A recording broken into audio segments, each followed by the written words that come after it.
Birshus Harabonim, Chaverim Yedidim.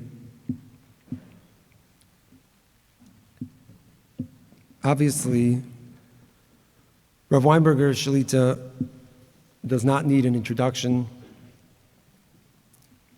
For so many decades, building, nurturing, inspiring, and now with the proliferation of Torah throughout the world, with technology, tens of thousands. So just 8 words to introduce perhaps one understanding of what Rav Weinberger is trying to bring us to appreciate and to realize in our lives. And these 8 words go back many years, at least 30 years. They go back to an out-of-town shtibel in Baltimore, Maryland, to Simchas Torah,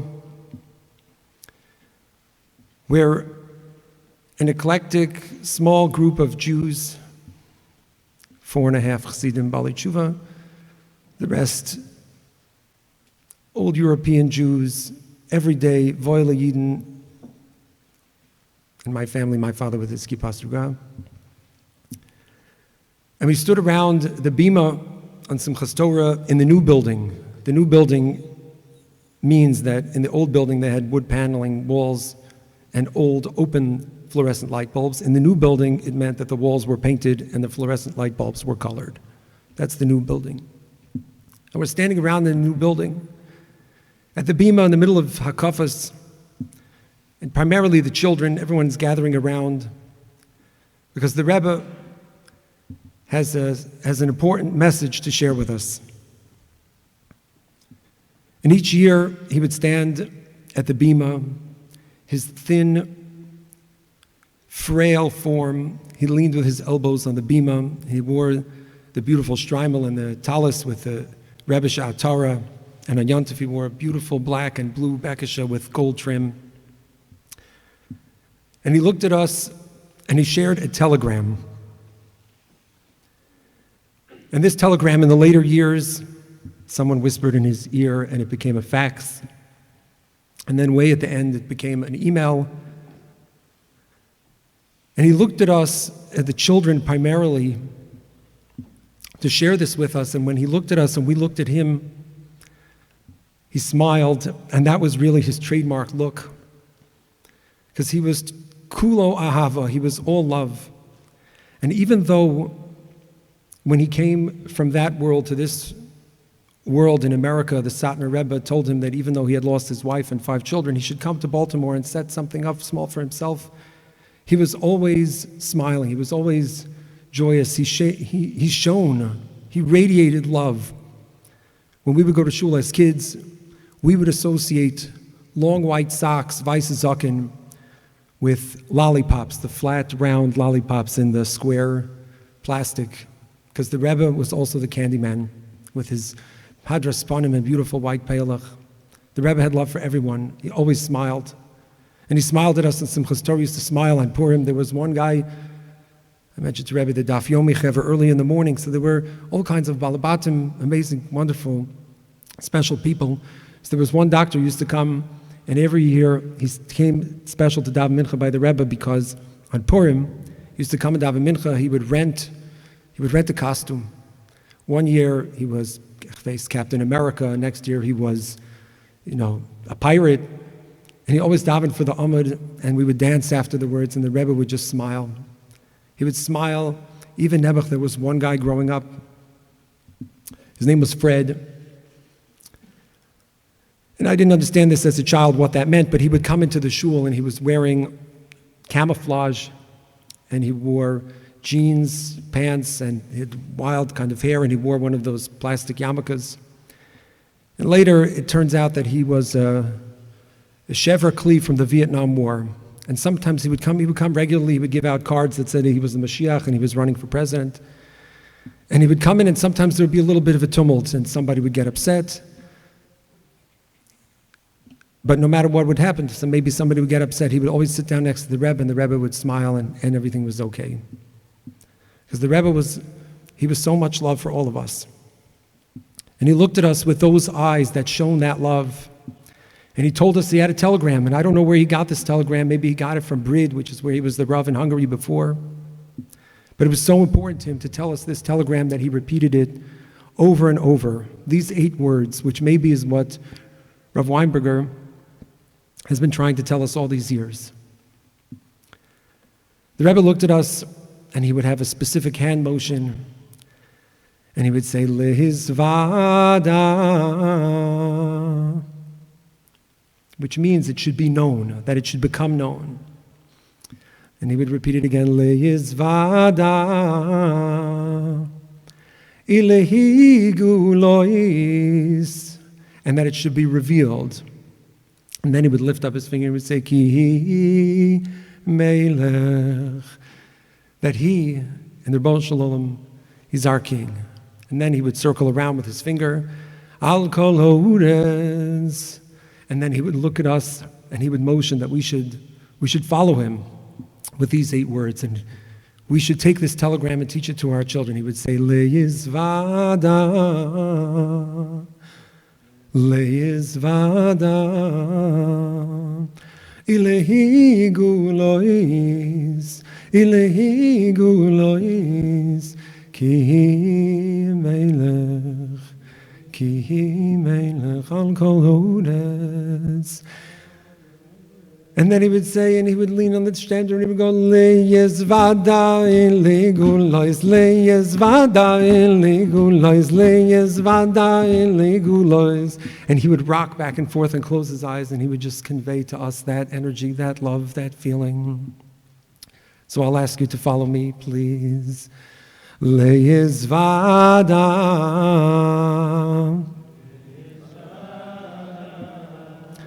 Ilehi gulois, Ki Melech, you have to use the finger, Ki Melech al kol ha'urez. And then he would always say Nachamol, Nachamol, which means another time in Yiddish, Le'izvada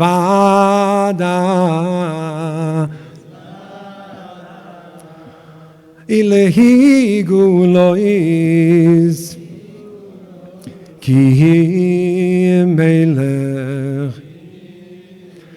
al kol ha'urez. Le'yezvada ilegulois, Le'yezvada ilegulois, Le'yezvada ilegulois. Maybe what we've been trying to understand from Rav Weinberger all these years is that simple telegram. That we should each realize in our own lives that through us, within us, it can be revealed that we have a king, our own personal relationship, our mission to bring HaKadosh Baruch Hu into this world. Al Kol Ha'aretz. B'chavod Gadol, Rav Moshe Weinberger, Shalita.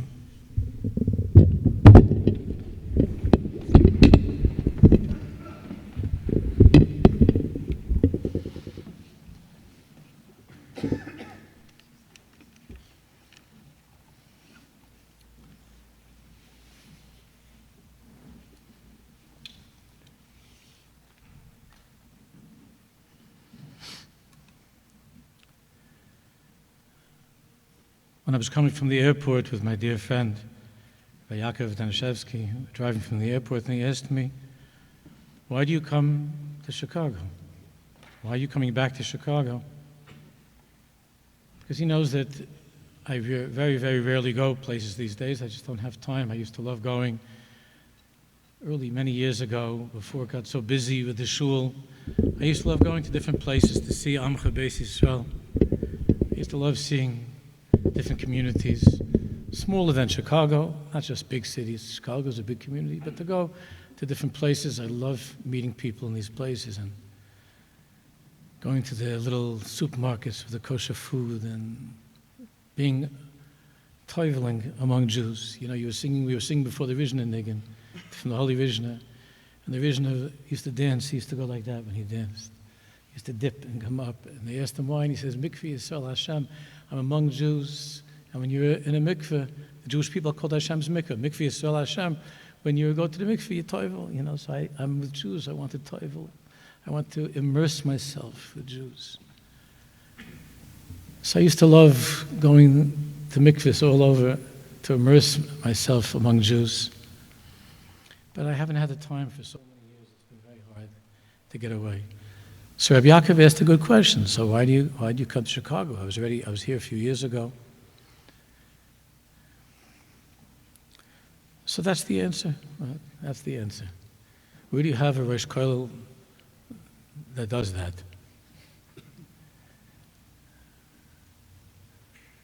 And where there's a Rosh Kollel, there's a wonderful Rebbetzin as well. They give each other, and they give all of you so much chizuk in the community. I feel very drawn here. I feel very drawn to be amongst you. Even I don't know most of you. Some I have, some chaverim together in yeshiva. I mean, they're much younger than me, but we were together in yeshiva. But I'm so drawn to this place. So I want to thank my dear friend, Rebbe Zolgazun Zayin, and his Rebbetzin, the Friedmans, and all the people who sponsored and made it possible to come together, to be together. I have a little granddaughter, can I know her? Her name is Shena Malkala. Please don't tell any of my other grandchildren that she's my favorite. The Shena Malkala. Even when I say her name, you know, by the Chassidim, when you say the Baditch of his name, it brings down all kinds of rachim, you know. Even when you say his name, the Baruch Shalom's heart melts when you say Reb Lev Yitzchak ben Sarasaj. So when I say the word Shena Malkala, my heart melts. And her roots are in Chicago.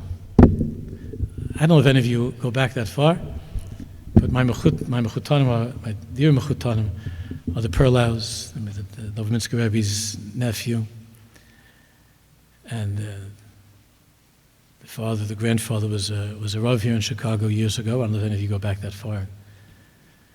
And there's something that Shalom Alkal, among the many, many funny things, you know, children say things. I'll talk about that in a few minutes.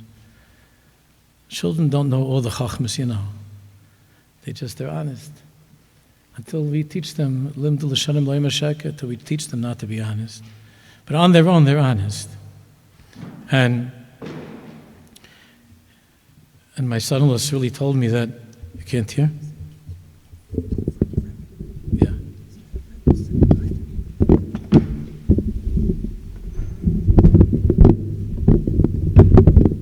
Sorry.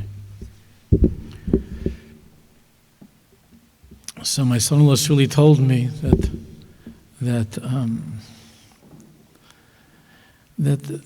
Chalamoid, maybe 2-3 years ago, I don't remember when it was, Chalamoid, they went, like many of us, they went to a place, an amusement park, and there was a big roller coaster. And it looked very exciting, looked like it would be a lot of fun for Shena Malka. So she wanted to go on this roller coaster, but she didn't really know what she was getting into. You know, I personally hate those things. I never liked going on those. I only went because I didn't want my friends to make fun of me, but I hated them. So they went, and Sully said that she was trying so hard, you know, to not to be scared and to be good, to be brave. And they got to that terrible place, you know, when you get to that all the way on top, and it's just slowly making its way over. And then she called out, she said, Hashem, what am I doing here? What am I doing here? And I think about that all the time. Rebbe Shalom, what am I doing here?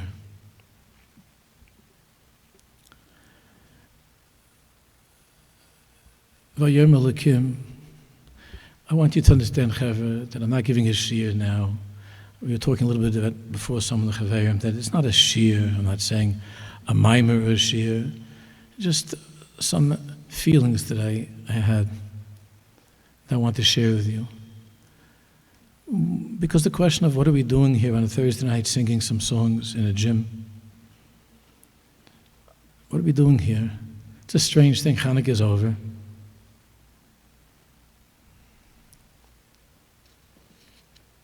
This kan Yontif, this kan Shabbos. It's not Rosh Chodesh. So what are we doing here together, singing? The Holy Vision that's brought down from him and also from the Rebbe of Peshischa, the number of tzaddikim, I mentioned this by the Chanukah Mesiva in Shul, the number of tzaddikim that they say in the words that we say in Ishtabach every day, Haboiche b'shirei zimra. There's something about Hashem that He chooses, He loves the songs that we sing to Him. But the tzaddikim, the Rishna, the Rebbe Abunim and other tzaddikim, they said that the word shirei, songs, also is like the word shirayim. You know what shirayim are, right? When there's a tzaddik and the tzaddik leaves something over and everybody tries to grab, to touch, to eat, to have a chelik of what the tzaddik was touching, was eating. So the tzaddikim say that Hashem loves when we sing to Him. But even more than the songs that we sing to Him, when it's a yontiv, when it's a chasna, when you have reason to be happy and excited. But there's something else that's called the shirayim, the leftover after the song is finished. When the song is done. Are you a person, are you a Jew, that you're able to sing after Chanukah, after the chasna, on a regular Thursday in Teves? Are you able to sing? Because those are the songs that Hashem loves more than any of the other songs. Are you able to sing when you're feeling afraid, when you're feeling broken, when you're disappointed? Are you still able to bring yourself to sing to Hashem, to remember Him, to daven to Him, to love Him, to feel loved by Him even when it's so hard? I was talking to the Chevra in Shul. I shared with them a very personal thing, and I'll share it with you too. That we have another granddaughter who I adore in our house, because we have one of my children. This daughter is divorced and she's living with us, and I have this wonderful granddaughter, Ilana Miriam, Lani. And last week, when my wife and I were taking out the Chanukah stuff, you know, there's a box with Chanukah stuff, the dreidels, for some reason, some old, oily shamoshim. I don't know why we save them. It's not like it's so expensive to get a sham, but it's just, you know, it's Chanukah. And some other paraphernalia, some used glazalach, you know what I mean. The box is on the other side, you can see through it. A Chanukah box. So my wife and I was very excited, and we took down the Chanukah box to get ready for Yontiv, and opened the Chanukah box, and we found inside. I opened it. There was a zettel, a little note, and I didn't know what it was. I saw that it was a child's handwriting. And my wife looked at it, and she became very emotional, and my wife started to cry a little bit. And I said, "What is this?" So she said that last year, Lani's teacher told the girls in school that if there's something that you want very, very badly in life, and you want Hashem to answer you, and you try very, very hard, it's a special thing this teacher heard. It's a special thing that when you put the Chanukah stuff away, to put in a little kvittel, a little note, asking. The teacher heard such a thing. Stama, she heard from great people such a thing. I don't know where it's written, but she heard that. And so my wife showed me that Lani left a note on the paper, you know, that asking Hashem that her mommy should be able to get married and to start again. She didn't ask for herself. And my wife and I looked at each other and we were saying, what are we going to... Maybe Lani forgot the note. Is she going to remember this note? What if she remembers the note? and it hurts because it hasn't happened. And children are so innocent and pure that they don't know the theological, the normal, usual, automatic theological responses that we give. Oh, it's a Rambam, or it's a Ramban. They're just pure, like the Shemin Zayas. And I took the tzattel away. I took the tzattel away and I put it someplace to be able to show her when it's answered, Mitzvah Hashem. She didn't seem to remember it. She didn't ask about it. I haven't stopped thinking about that. How many of us have those Hanukkah boxes with the kvitlach, with the zeitlach inside, with the notes?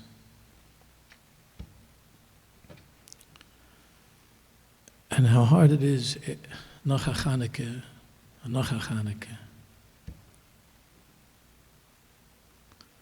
to be disappointed and to try to be mechazik ourselves. So long ago, in this parasha, in Parashas Vayigash, Vayomer Elokim liYisrael b'maros halayla, the Rebbe Shalom told Yaakov Avinu, b'maros halayla. It doesn't just mean that it was dark out. B'maros halayla means it was all of the years of Golus, the Inquisition, the pogroms, the Holocaust, and even a little girl's disappointment. B'maros halayla, the Rebbe Shalom appeared to Yaakov Avinu. Vayomer Yaakov, Yaakov, Vayomer Hineni. He called out to Yaakov, and he said, and Yaakov says, I'm here. I'm still here. And then Hashem Yisborach says to Yaakov Avinu, Al tira me'edar Mitzrayim. Don't be afraid to go down to Mitzrayim. Al tira me'edar Mitzrayim, but don't be afraid to go down to Mitzrayim. Now, if the Rebbe Shalom is saying, don't be afraid, it means that it's scary. And that Hashem Yisborach is giving chizuk to Yaakov Avinu. And Hashem is saying, I'm with you. I'll be with you. In every Mitzrayim that you're in, I'll be with you.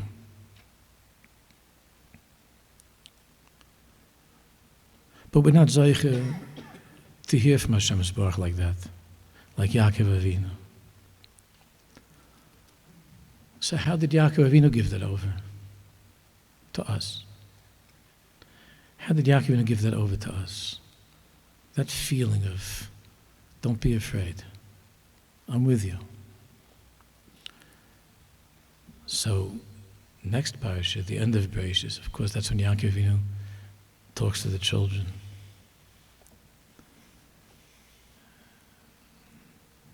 Vayikra Yaakov Abana Vayomer. So Yaakov Avinu calls over the children and says to them, Hey osvu v'agidu lachem asher yikra eschem ba'achris hayam. Are you able to hear me in the back? Yeah. Yaakov Avinu calls over the children and says to them, Hey osvu, gather together, v'agidu lachem asher yikra eschem ba'achris hayam. And the tzaddikim said that what Yaakov Avinu was giving over was the one way the Jews can make it through the Mares Halayla, can make it through those nights until Mashiach comes. There's only one way. Of course, we all have to be mechazik our emunah, and we all have to daven. But Yaakov Avinu said, Kinderlach, children, hey osvu, I want you to verbring together. I want you to get together.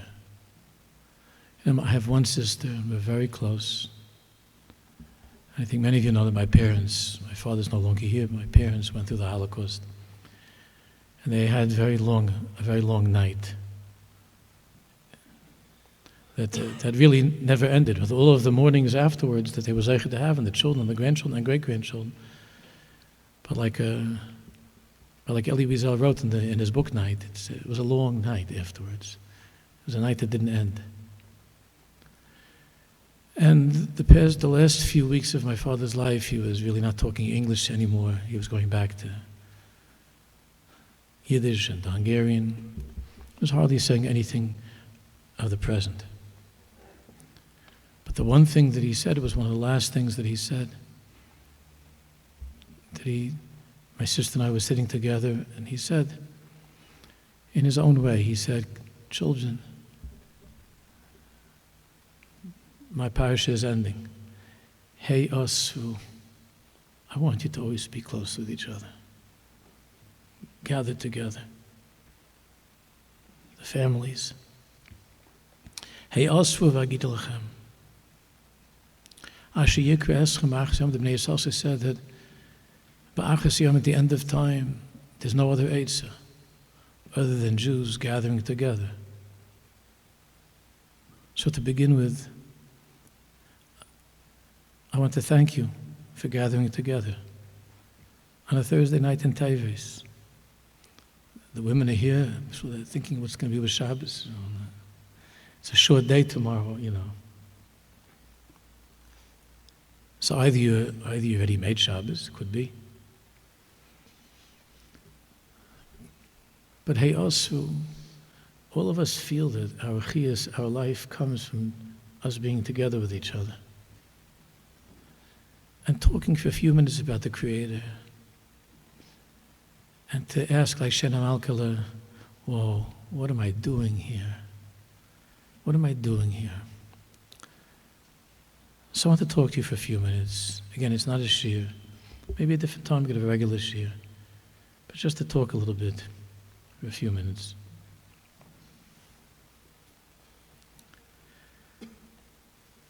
Tkufas Teves. We're now in the thick of Teves, Tkufas Teves. And this coming week, Sunday, Monday, and Tuesday, Ches, Tes, and Asar B'Teves. Chazal told us a long time ago that these are days of terrible darkness. Ad kedei kach, that without going into details, it's not for now, but during this time of the year, there's a koch of Esav that's very strong. The decorations outside are very, very pretty. They're nice to look at, the decorations on the streets. But let us remember that there's a world of Esav.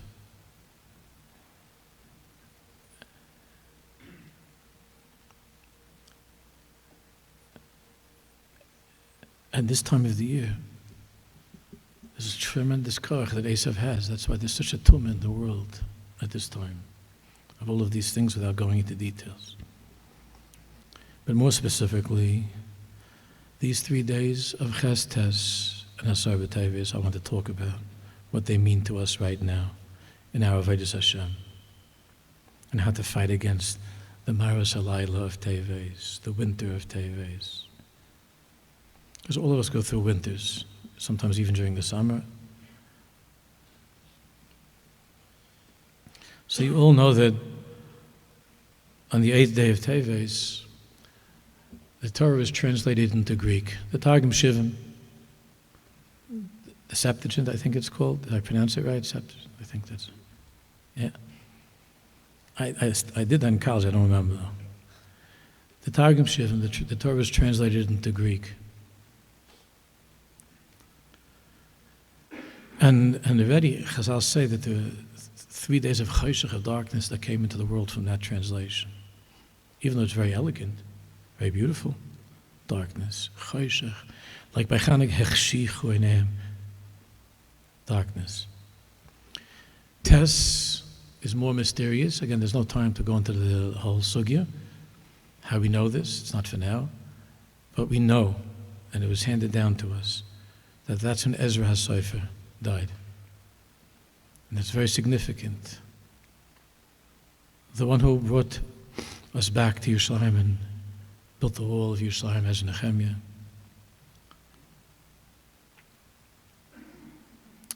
Until it came to Asar B'Teves.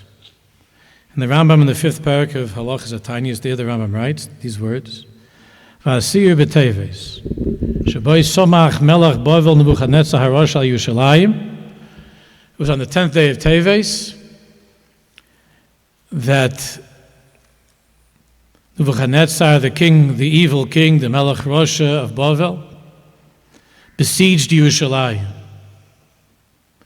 Ve'hivia b'motzar u'v'matzok. It's based upon a pasuk in Novi, the Rambam's words. Ve'hivia b'motzar u'v'matzok. And he brought Yerushalayim into this terrible siege, matzor, like the word min ha-meitzar karasika, matzok, a terrible calamity. But the meitzar, matzor u'matzok.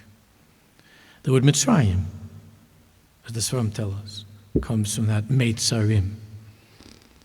Yerushalayim was besieged.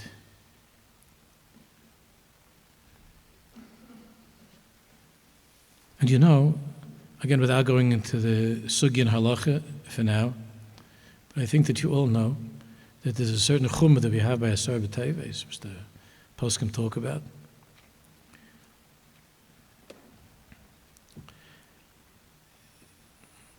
Even though Asar B'Teves, Yerushalayim wasn't destroyed. It was only the beginning of the Peronias that ultimately led to the Churban.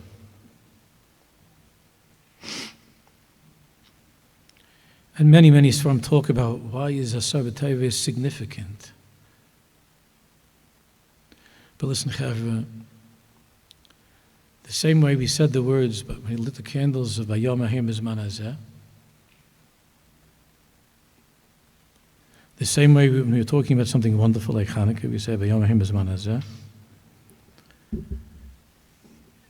Even though Yerushalayim, when we go there, we should all be zeichet to be able to go there and to be healthy and safe with all of our brothers and sisters.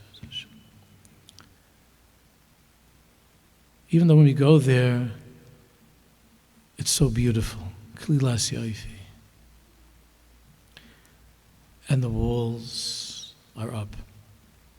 And you go to the Rova, you could have milchigs or fleishigs, not together, but you could have milchigs or fleishigs. And it's Leibedik. And it's beautiful. And there are yeshivas and girls' seminaries and all kinds of mishagoyim hanging around. It's beautiful.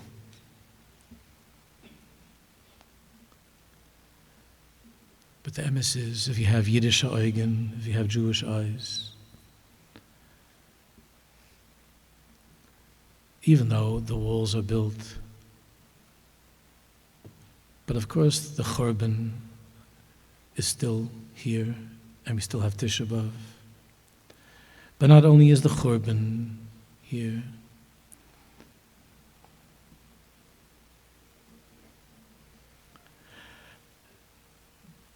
why do we have Asar B'Teves, which is the siege of Yerushalayim, where the walls were surrounded, where Yerushalayim was put into this Meitzar? Because the teretz is that even though Yerushalayim ultimately was destroyed, but even now, by Yom Haim, Bizman Hazeh, there's something that's called the siege of Yerushalayim. We're still besieged. The siege, the Matzor and the Matzok. Vehivia, when the Rambam writes those words, Shbay Somach Melech Bavel Nebuchadnezzar Rosh HaYerushalayim, Vehivia b'Matzor u'v'Matzoik. It means that it's by Yom Haim Bizman Hazeh. Why are we talking? Who cares about how it was besieged? Forget about besieged. The whole place was burnt to a crisp. The whole place was destroyed. What's the nafka that it was besieged? This was the beginning of the Churban. No. It wasn't the Churban. Well, the teretz is that the Sfarim tell us, and one looks carefully into the writings of the Kohen from Lublin, and the Maral, and the Goyin and other tzaddikim, we're still living in this state of the siege of Jerusalem. Yerushalayim is besieged. You heard of Rabbi Nachman from Breslov, Chavre? Good. It's not enough just to hear about him. You have to learn this one. Yeah. I'll read to you a translation of something that once happened in Breslov, just to begin with a little bit of a tam, a taste of what it means, the siege of Yerushalayim, Tafshin Pei Beis. Right here in Chicago, in New York, the siege of Yerushalayim. It's brought down in Koich Ve'or from the Talmidim of Rabbi Nachman, Schusig and Aleinu. Once there was a fair, this is originally in Yiddish, of course, but this is the English translation. Once there was a fair in Breslov, and there was a merchant, one of the chassidim of Rabbi Nachman, was running quickly to the market to buy and sell. Rabbi Nachman called him in. Rabbi Nachman was by the window, and Rabbi Nachman knocked and called him in. So the chassid came running into the Rebbe. Rabbi Nachman said to him, "Did you look at the sky today?" And he said, the merchant, the chassid said, "No." He called him to the window, and he said to him, "What do you see?" The merchant, the chassid, said, "I see wagons and horses, and people are running back and forth." Rabbi Nachman said to him, 50 years from now, there will be a completely different fair. Other horses, and other wagons, and other people. I will not be here, nor will you. So today I ask you, do you not even have time to look at the sky? Do you not even have time to look at the sky? Let me explain. I don't think I have to explain. I think everybody understands. Rabbi Nachman asking this chassid that was running back and forth. And he didn't have any one of the little machinkas, you understand. There were no iPhones, there were just horses and wagons. 50 years from now, there'll be other horses, there'll be other wagons, and there'll be other people. We're not going to be here. So why didn't you look at the sky today? Why didn't you stop to look at the sky? Because in each and every one of us, listen carefully, because really it's an arichis, and if I had time we would go into Inyanim and Chassidus and Kabbalah. Chaval al-Azman. The Svarim tell us that the deepest nakuda of a Jew, the deepest point of who you and I are, every one of us, the deepest point of a Jew is called Yerushalayim, is called Zion. It's not only a place in the world. I think all of you know there's a klal that's found already in the Sefer Yetzirah that goes back to even Avram Avinu, that everything exists in 3 dimensions of Olam, Shana, and Nefesh, right? Everything exists in the physical world, and there's a corresponding existence in time and in the soul. The deepest part of who we are is called Zion, is called Yerushalayim. That's who we are, a Jew. Strangers are not allowed into that place. There's a part of us that's called Yerushalayim. It's in the Kudi Yakara. And that part of us that's called Yerushalayim, regarding that place inside of us that's called Yerushalayim, the Navi said, Prozois Teishev Yerushalayim. Prozois Teishev Yerushalayim means that Yerushalayim in its ideal state doesn't need to have a wall, because there are no longer any enemies that are threatening us, who hate us, who want to destroy us. Because the walls are not for decoration. Less than 2 weeks ago, there was a precious Jew that was killed over there. The wall didn't help him. But the walls were built because of our enemies. Of course, there's also the Kedusha that's generated by that enclosure of Yerushalayim in Kedusha and holiness. But the ultimate state of Yerushalayim is Prozois Teishev Yerushalayim. Prosos means expansive and open. In benching, Eretz Chemda Tova Rechava. What does it mean, Rechava? The opposite of Meitzar. The opposite of Motzor Umatzok, of being besieged. Eretz Chemda Tova Rechava. The Nakud of Yushalayim inside of us is chalishing, is dying. For Harchava.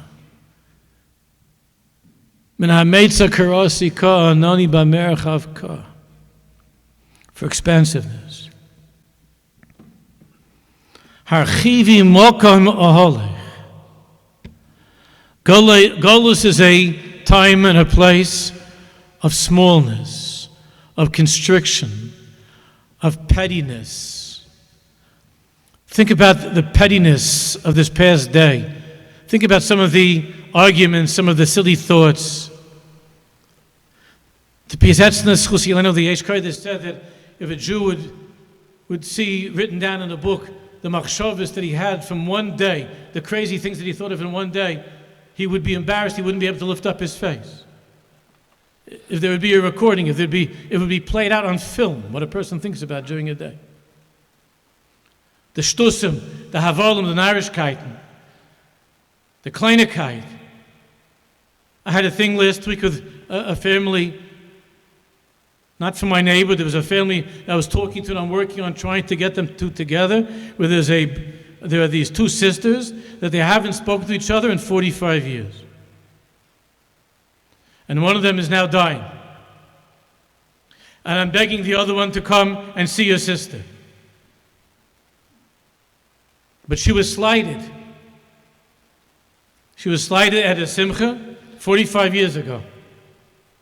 Because she was put at a table with relatives that she didn't like and not with the main part of the family. The Hester Maisa? You ever hear in your life of such a thing? Nod your head. Yes, you all have heard of such things.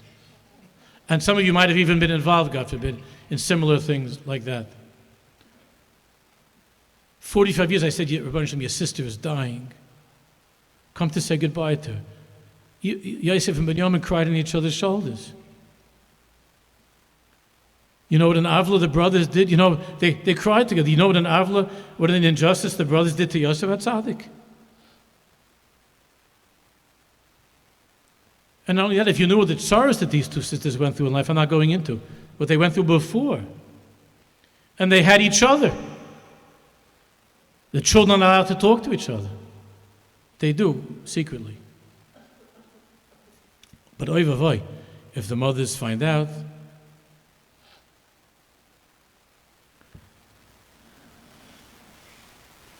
this is the Matzor and the Matzok of Yerushalayim, the siege of Jerusalem. Katness, moichen the katness, smallness. We can't be masig that a Jew who's a ben kel chai, a bas kel chai, can't think about having a deep, personal, satisfying relationship with the Creator of the world. To be able to say to HaKadosh Baruch Hu, Baruch Atah Hashem, and to feel that He's sitting mamish in front of you, that He's itcha, imcha, every second of your life, ke'ati imadi, that you can't say the words Baruch Atah and say Baruch Atah, not Baruch Atah.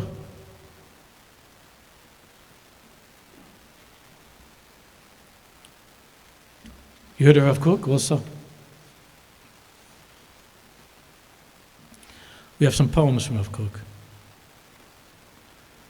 They're really only good in Lashon HaKodesh, in Hebrew. But you need for his Hebrew a whole committee of translators.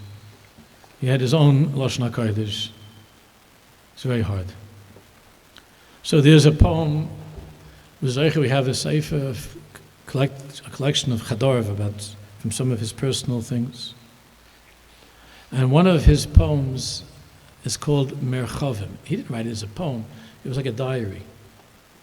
It would be to have from some tzaddikim a spiritual diary. Very few, but we have from Rav Kook some of these entries. And this is called Merchavim, Expanses. So I won't read it in Hebrew, even though it's so much sweeter in Hebrew. but it would take the rest of the night to work on. But the English translation is pretty good. Here it goes. Listen, just a few lines. Are you still okay to have like another 15 minutes? Is that all right? I don't know what the time. I'm a visitor. I don't know, home visitor. We're okay. I figure we're okay at least till 10:30, 11, no? I'm just kidding. Expanses, listen. Expanses. Merchavim. Here, what this is about, Rav Kook was going out of his mind because he could not find the words to express what he wanted to. Now, if you ever read Rav Kook, he had complete command over every word in Lashon HaKodesh, Tanakh, all of Tanakh, and all Aramis, all Aramaic, all Hebrew was open before his eyes, always. There were great Israeli Yiddish poets and writers that would go to ask him to check.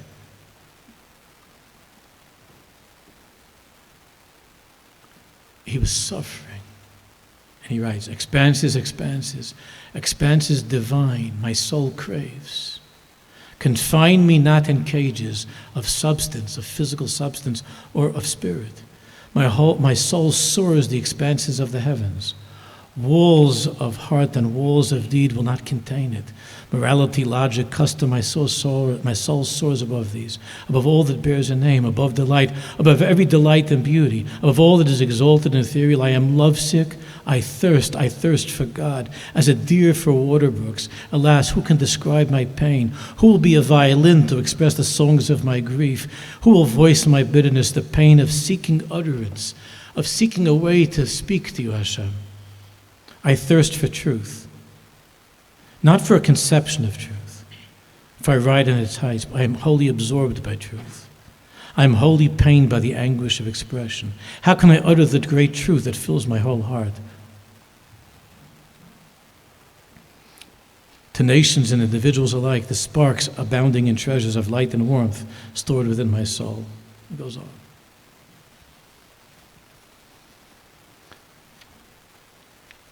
You know, there's some chaver, they made it, I think it was Benny Landau, he made a beautiful song on the words of Rav Kook. Ben Adam, Alei Lamala Alei. It's Rav Kook's words, you know. Ben Adam, Alei Lamala Alei. Ben Adam.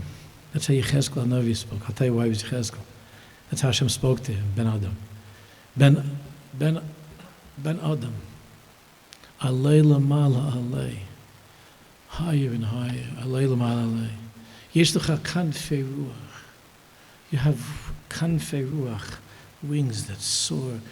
Kanfei neshar ma'abirim, the powerful wings of an eagle.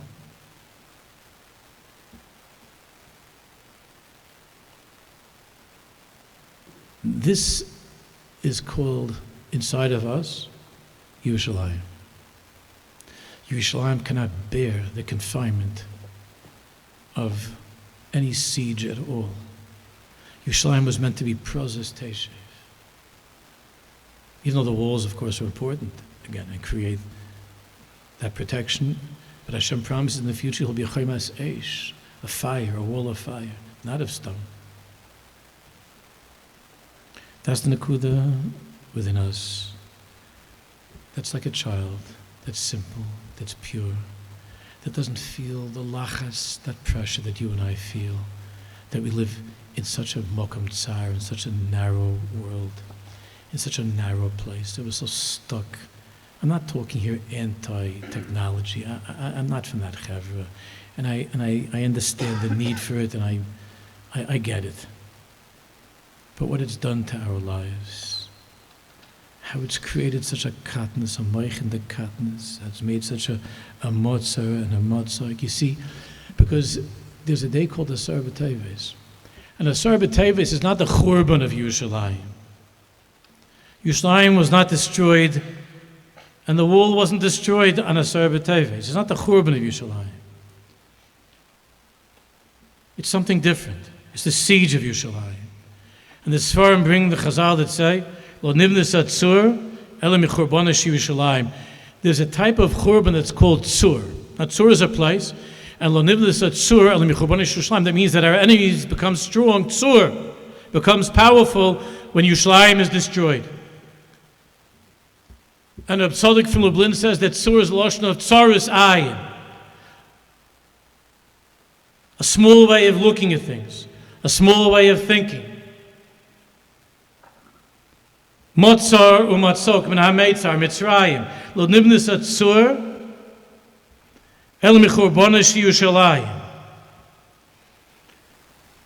Asar b'teves is when the king of Bavel, and this Sforim say that Bavel is a lashon of what? Bilbul. This is what we're living now with. Thank God we're not being destroyed.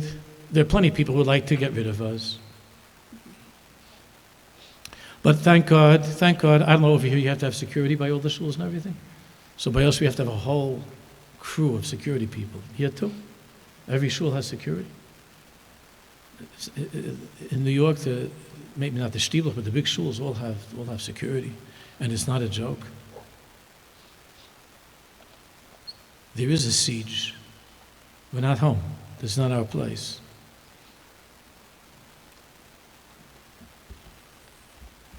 But Lenivnas at Surah al-Mechubanish Yerushalayim means that there are people who live in the same house, a husband and wife, and they look at each other in a very small way. It's not how it was under the chuppah. It's not how the Baruch Shalom made them to be. Because the king of Bavel means the king of Bilbulim, of confusion, has besieged their lives. There's a rule in my house, at the Shabbos table, in our house. My wife and I have a rule. We'll go back a little bit, a year ago. You cannot talk about Trump and Biden. You heard of them? Cannot talk about Trump and Biden. Cannot talk about COVID-19 or any other COVID or any strain of it or any mutation of it, whatever it is. Cannot talk about it. If you have it, gesundheit. No talking about it. If you have it, stay away from everybody. But no one's talking about it. Gamarno. Finished. No CNN, no NBC, no Fox, no nothing. I said, you don't step into this house with this stuff, with that magefa. You don't step into the sukkah with this sickness. You don't step into our lives. Here is a place, the one place we have in the world where we're together. Here, even though we're thousands of miles away from Yerushalayim, where we all really want to be, but here we're going to make a Yerushalayim in this house. In this house, my wife and I, every single day of our lives, we don't go to sleep at night without trying to at least talk for a half hour, 45 minutes. At least, even though honestly, there are times I can't open my mouth. I'm so tired. In this place, expanses.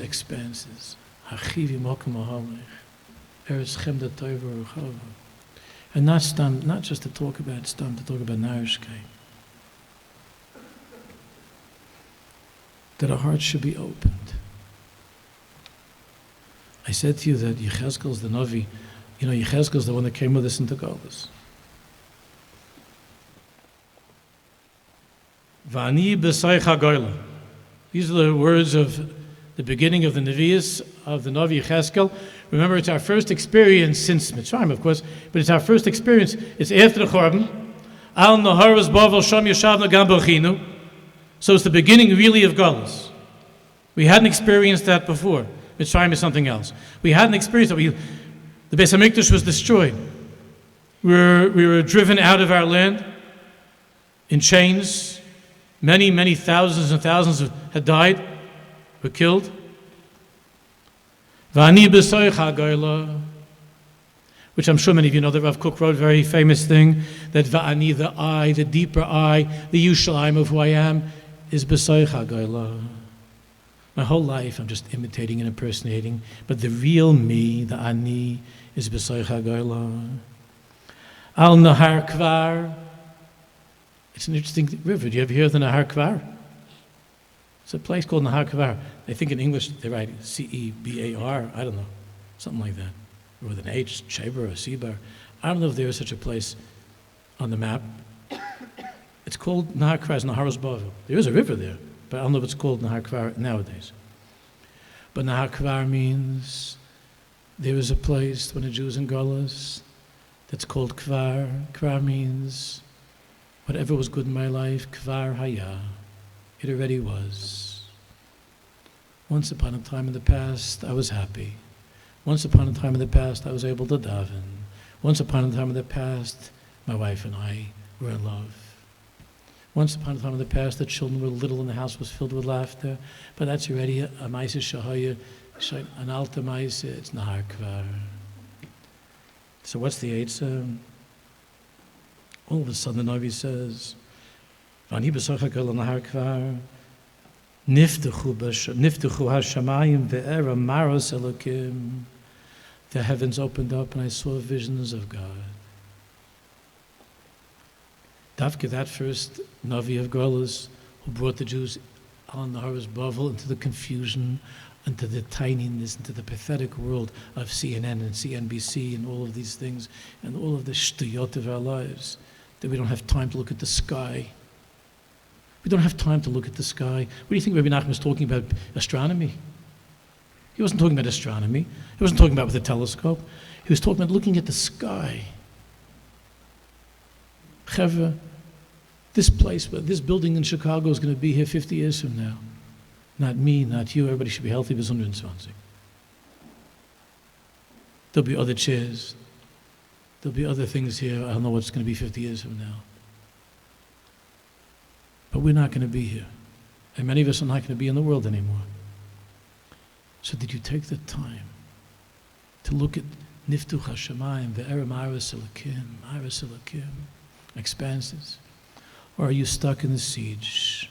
Hevia Melech, Nebuchadnezzar Melech Bavel, Nebuchadnezzar Harash, the king of confusion. The king of Bavel, who placed every one of our Jerusalems inside of us. B'matzor v'matzog. So we're always talking about education.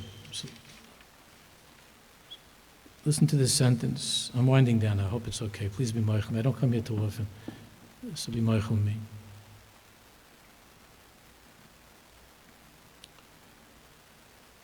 In Tal Lechai, some of you are familiar with the Sefer Tal Lechai. A very, very, very deep and beautiful svar.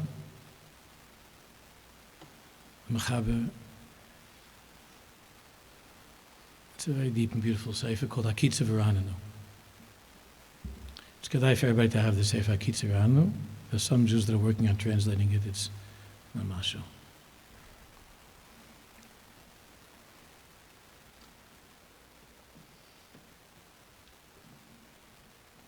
Shorish Kol HaMashberim, the root of all of the crisis that we have. He's speaking about the chinuch of our generation. What's the shorish of all the mashberim? A mashber is a crisis. Eina machmas katnusam etavosa. It's not because of the internet. The internet fills a very important purpose. Everything that's wrong can be blamed on the internet. It's gewaltig, no? Everything that's wrong in life can be blamed on the internet. What would be if we didn't have the internet? The answer is, in every generation there was something that you could blame. But in our generation, it's a big nisayon. But in our generation, it's called the internet. So the tzaddik writes, the difficulties that we're having educating this generation is not because of the katnus, because of the smallness, or the taivas, or the desires, or because Jews don't want Torah. Just the opposite. Machmas gedulas nishmasam. The generation before Mashiach has tremendous big neshamas. The Yerushalayim before Mashiach comes inside of us is bursting, is exploding. It wants to be free. Gedulas nishmasam shemavakshim or gula godul umeir. Our neshamas cannot be satisfied anymore with smallness. Cannot be satisfied anymore with little things. It wants to have or geula godul umeir, tremendous light of redemption. The only way to reach our generation is in the way of godless. That's why for the last 42 years, all I'm doing is going around to Jews everywhere I could reach and to talk about godless. Don't learn Torah in a small way. Learn Torah in a deep way, in a big way. Learn Pnimius HaTorah. Learn Gemara deep. Learn Rambam deep. Learn Chassidus. Learn Musa, whatever it is. But in a way that's called Eretz Toiva, Chemda Urachava. Not in the way of Bavel, not in the way of a siege. See the beauty of Torah. The tragedy of the Torah being translated into Greek is that it says Kilu, that's what the translation, that's what the Torah means. That's not what the Torah means. The Torah is infinite, doesn't end. You and I, when we sit down and we learn the Parsha, you and I are coming up every moment with new ideas, new concepts, and they're all true. The translation into Greek was saying, this is what the Torah means. You don't know what the Torah means. The Torah means whatever I'm feeling it means at that moment of my life, as long as I'm not Megal Upon B'Torah, Chas v'Shalom. You can't say any crazy stuff. There's no shortage of that.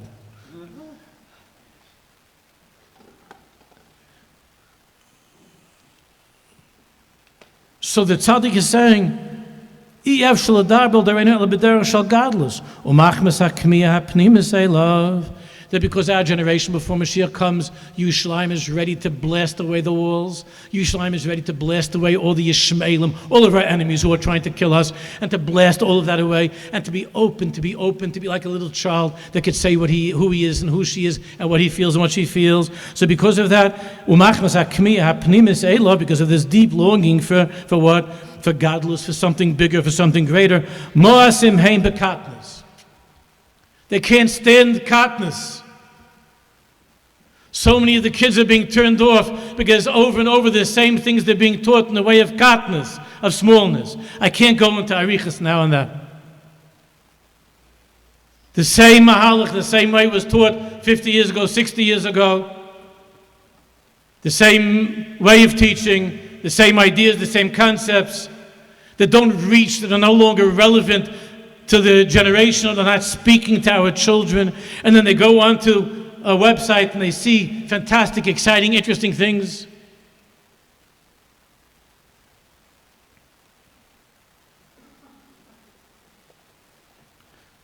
They can't stand katnas. You have a kid nowadays, he's 11 years old, and he wants to have a girlfriend and be in love, you understand? I had a whole problem. I had this many times over the years. There's a Rebbe complaining to me that he found out that his Talmud, who was I think 15 years old, that his Talmud has a girlfriend, and what's going on, what's going to be with this kid, and so on. And how could it be that he has a girlfriend? I said, why don't you understand that he has a girlfriend? What's so hard? You don't understand that?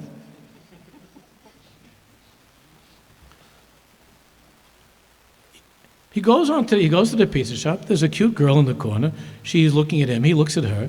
They have a pizza. They talk a little bit. They go outside and they schmooze a little bit. Within a half hour, he already says, "I love you." She says, "I love you," and you don't understand how that works. That's the whole ma'isa, no? That's the ma'isa. Gemara, no. I'm not saying this mili bi. Reb Leib Steinemann, Zecher Tzaddik Kodesh Levacha. I think it was on a famous thing that was put out, that of Leib Steinemann, there was a mice that happened, he's a huge tzaddik. Of Leib Steinemann, there was a guy and a girl, and the father was very upset. How come his son is with a girl? And Leib Steinemann said, let me meet the boy and the girl. And the father said, what? He wanted Leib to just tell the boy, it's also to have a girlfriend.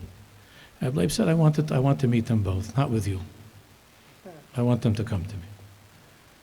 Can you imagine? So they went, the boy and the girl went to Leib Steinemann, and he spent some time just talking to them. And then a day or two later, he called that the father should come, and he said to the father, if you would look at your son the way that she does, he wouldn't need to have a girlfriend when he's 16 years old. If you would say to him every now and then that you love him, and feel it, and he would see that in your eyes, he wouldn't have to look anywhere else. He's hungry. The kids are hungry. They have big neshamas. So do we. We're from the end of time. Yerushalayim is bursting. That's what he's saying. It's not because of the smallness of our generation, but people get stuck in all kinds of crazy taivas and all kinds of addictions. Every time you hear about a person who's addicted to something that's terrible, it means that he wants to be addicted to Elokus. He just doesn't know how to do that, what that is. If he would have been introduced to the Baruch Shalom, he might be addicted to Hashem. And very often, that same guy is going to be addicted to HaKadosh Baruch Hu at some point if he has a Yeshua. He has that in him. He doesn't know what to do with that. It's not because of the smallness. It's because of the greatness of the generation. Therefore, our davening for Asar B'Teves is very simple, and I'll just end with a story. Haitzia mimazger nafshi. You know, it's in Tehillim a few words. Haitzia mimazger nafshi. Please Hashem, I'm begging you, take me out of this smallness of my life.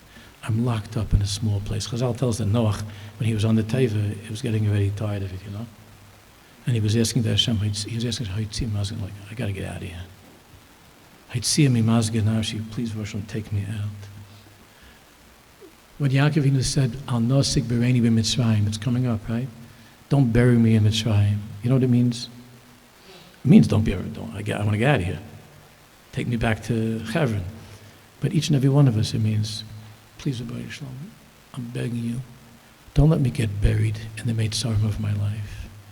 Don't let me get buried in the cell phone. Don't let me get buried in Amazon or Netflix. Don't let me get buried in arguments and bickering and silliness and shtiyot. Don't let me get buried in food.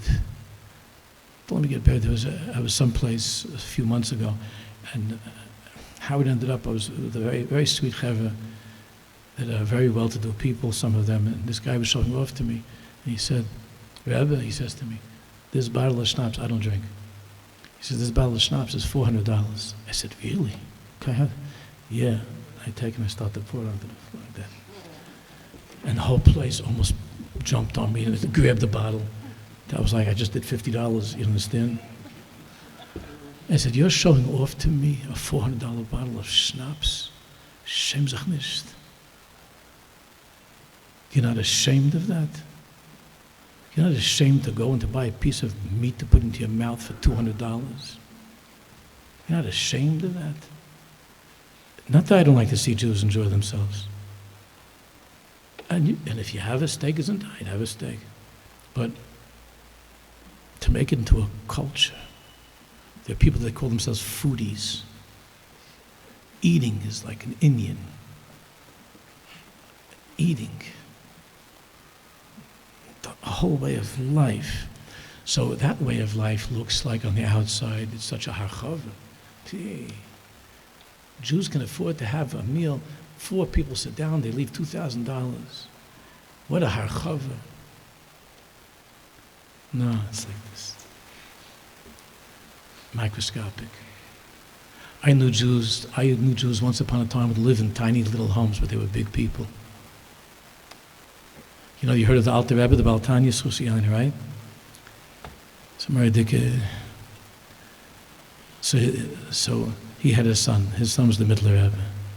And after the Middle Rebbe, Schusi Goinu was the Rebbe Maharaj. And the Rebbe Maharaj lived a little bit more in a grander style. Not like anything, he would never imagine such a bottle of schnapps, you understand? But it was big for the time. And the Rebbe Maharaj had a new house, and he wanted to make a l'chaim with his holy father, the Middle Rebbe. And he invited him to the house. And the house had beautiful big windows, which the father never saw such a thing like that. Nice windows. And he said, the Rebbe Maharaj, before he was Rebbe, he said to his father, the Middle Rebbe, he said to him like, Tati, it's nice, the windows. So the Middle Rebbe said, by the Zayda, by the grandfather, by the Alter Rebbe, the windows were much, much smaller than this, but there was so much more light. That's what that $1,000 meal is. And the $1 million house. Big houses, small people, small lives. That's called a B'Tevis. That's the pronius of a B'Tevis. And the saddest thing is, why are they getting these crazy meals and why they have? Because inside they're looking for something else. They're looking for something bigger. That's what the tzaddik is writing. They want something so much bigger.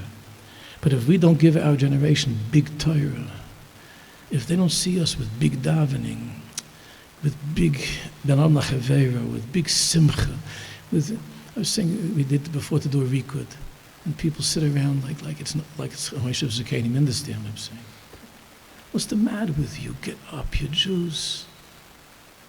If they don't see an excitement, a bigness, if we don't use this need for harchava when it comes to serving the master of the world, then it ends up mistakes and schnapps. But that's where it ends up, because we're big people. And before Mashiach comes, we're chalishing for more. So if you forgive me, I'm going to end with a story. I remembered it now.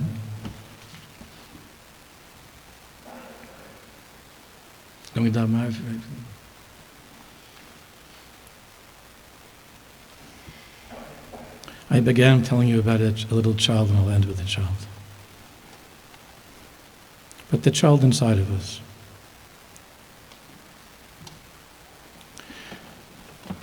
It's a famous Maisa, maybe you know it, but there was a year that Yerushalayim was besieged. We're talking about the early time of the 20th century. There was a terrible, terrible drought in Eretz Yisrael, terrible. And the Yishuv was dying. People were dying. Nothing was growing. It was terrible. There was no rain. It was gefährlich. So the tzaddikim of Yerushalayim needed to get some money. There was no money. The community was falling apart. So they were sending shluchim to different places to go out into Galus to find some money. One of the wealthiest Jewish communities years ago was there was a small but very well-to-do community that was in Rome, in Italy. Mostly Sephardic Yidden that were there. It was a wealthy community. And there was this one Talmud Chacham that was assigned to go raise money in Italy. He didn't want to go. He said, I don't speak a word of Italian. And he said, what's the difference? You'll find Jews over there. They're Sephardim. They speak Hebrew also. And you'll find Jews. You have to go get some money. So it's a whole ma'isa until he got there. So finally he gets there. He doesn't know anybody. And he gets off the boat. And he doesn't know where to go. He's looking for a Jewish face. He doesn't know where to go. And there's a beautiful wagon that's passing by. This was told by the Maggid of Reb Shabsi Love. Said this mice. So there's a beautiful wagon that was passing by. And somebody calls out. It says to him, Yehudi. Yabid. It's a Jew. And he's so excited. And this fellow says, come in. He takes his bags and he goes into this magnificent wagon. And the fellow's a Sephardic, and he talks to him in Hebrew. And they're talking in Hebrew. And he asks him, what are you doing? He says, I just came from Eretz Yisrael. He came from Eretz Yisrael, wow. And he tells him what's going on. People don't have what to eat, and I came here to try to raise some money. So he said to him, listen, you're going to come to me for Shabbat, and I'll help you. I'll help you myself, and I'll take you around. It's okay. Don't worry. You need to rest. Come to me for Shabbos. This is a nice that he found this guy. So he goes there for Shabbos. The guy lives in a palace. Beautiful, beautiful, beautiful table. Everything's food, everything delicious. And it's interesting because there's a glass like box, a container, and it has in it a broken vase, pieces of a vase. And there are guests around the table, and they're all like every now and then looking at this thing. They thought maybe it was some sort of archaeological find. What is this? But this guy's a Yerushalmi, and Yerushalmi, he just went straight to the point. And he asked the guy, could you explain to me what is that thing over there? So he said, Nobody asks me. They look at it, and they wonder what it is, but you're the first person that asks, so I'll tell you the story. He said that when I was growing up, we lived in Amsterdam. And my grandfather lived in Rome, here in Rome. And my grandfather was having a hard time running his business. And I was a young man, I was sent to help him. I came to Rome. My grandfather was a very, very religious person. And as long as my grandfather was alive, I worked for him, and I kept everything. Once my grandfather died, I kept up with the business, but slowly, not mincha, then not, and then tefillin, the Shabbos. So I became completely not religious at all. I gave up everything. I became very wealthy. I gave up all of Yiddishkeit. But I married a Jewish woman. That, ad kedei kach, I wouldn't go out. But I married a Jewish woman. But aside from that, my children don't know anything, didn't know anything. I had a little kid, nothing about Yiddishkeit. Nothing.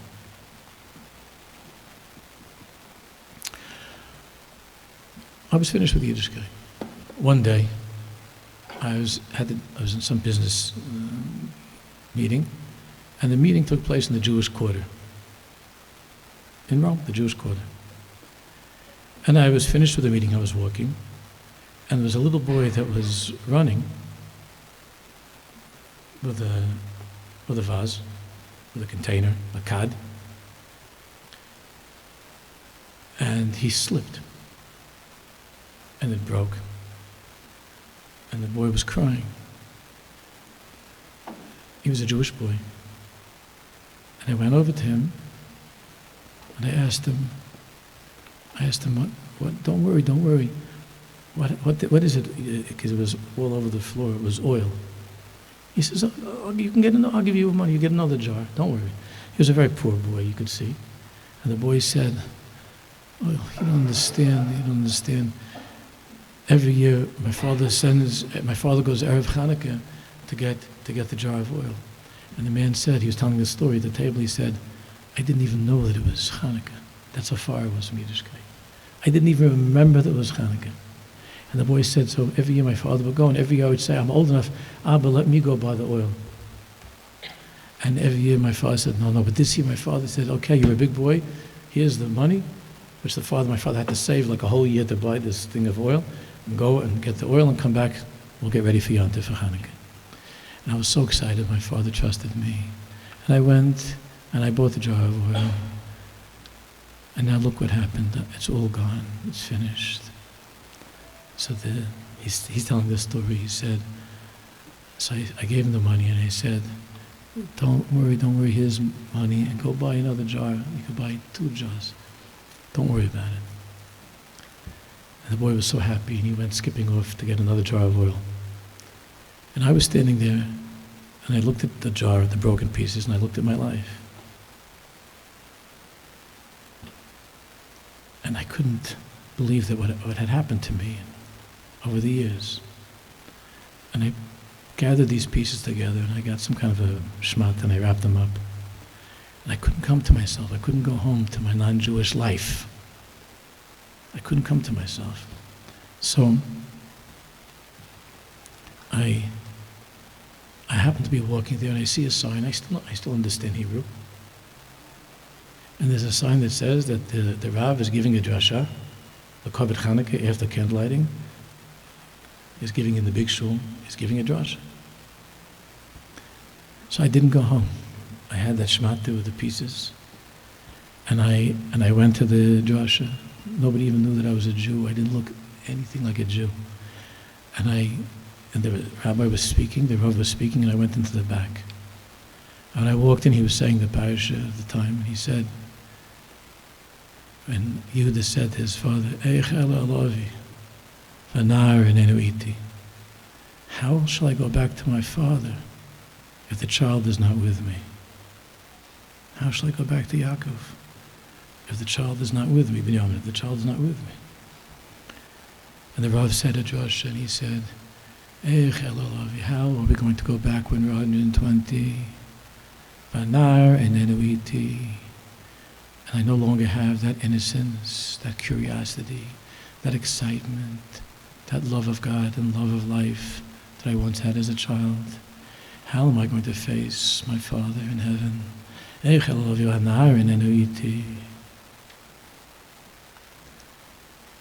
all I needed to hear.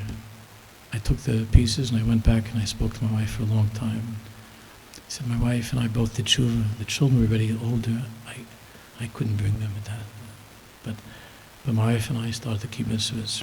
And I keep the broken pieces of that vase in that glass case. Because it's because of those broken pieces that I became whole again. It's because of those that I remember that even though I'm old, I could still be young. I could start again. So Chevra, I took too much of your time. I hope you ma'achel me. I leave you and myself for the biggest bracha for Asar B'Teves, for the days of darkness that are coming. Hashem should help us to climb out of that siege of Yerushalayim.